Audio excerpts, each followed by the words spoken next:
நற்செய்தி வாசகம். மத்தேயு எழுதிய நற்செய்தி 6ஆம் அதிகாரம். ஆண்டவரின் உயிருள்ள வார்த்தைகள் 1-6 மற்றும் 16-18 முடிய. மக்கள் பார்க்க வேண்டும் என்று அவர்கள் முன் உங்கள் அறச்செயல்களை செய்யாதீர்கள். இதை குறித்து நீங்கள் எச்சரிக்கையாயிருங்கள். இல்லையென்றால் உங்கள் விண்ணக தந்தையிடமிருந்து உங்களுக்கு கைமாறு கிடைக்காது. நீங்கள் தர்மம் செய்யும் போது உங்களை பற்றி தம்பட்டம் அடிக்காதீர்கள்.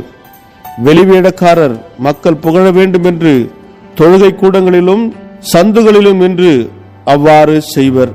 அவர்கள் தங்களுக்குரிய கைமாறு பெற்றுவிட்டார்கள் என உறுதியாக உங்களுக்கு சொல்லுகிறேன். நீங்கள் தர்மம் செய்யும் போது உங்கள் வலக்கை செய்வது இடக்கைக்கு தெரியாதிருக்கட்டும். அப்பொழுது நீங்கள் செய்யும் தர்மம் மறைவாய் இருக்கும். மறைவாய் உள்ளதை காணும் உங்கள் தந்தையும் உங்களுக்கு கைமாறு அளிப்பார். நீங்கள் இறைவிட வேண்டும் பொழுது வெளிவேடக்காரரை போல் இருக்க வேண்டாம். அவர்கள் தொழுகை கூடங்களிலும் வீதியோரங்களிலும் நின்று கொண்டு மக்கள் பார்க்க வேண்டும் என இறைவேண்டல் செய்ய விரும்புகிறார்கள். அவர்கள் தங்களுக்குரிய கைமாறு பெற்றுவிட்டார்கள் என உறுதியாக உங்களுக்கு சொல்லுகிறேன்.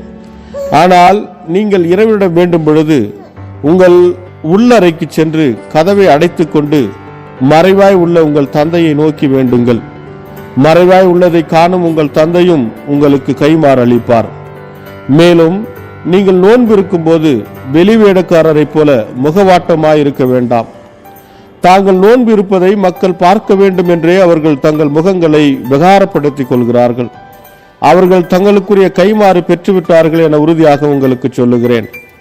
நீங்கள் நோன்பு இருக்கும் போது உங்கள் தலையில் எண்ணெய் தேய்த்து முகத்தை கழுவுங்கள்.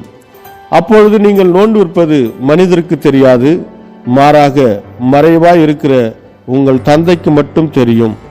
மறைவாய் உள்ளதை காணும் உங்கள் தந்தையும் உங்களுக்கு ஏற்ற கைமாறு அளிப்பார். இது வாழ்வு தரும் கிறிஸ்துவின் நற்செய்தி. கிறிஸ்துவே உமக்கு புகழ்.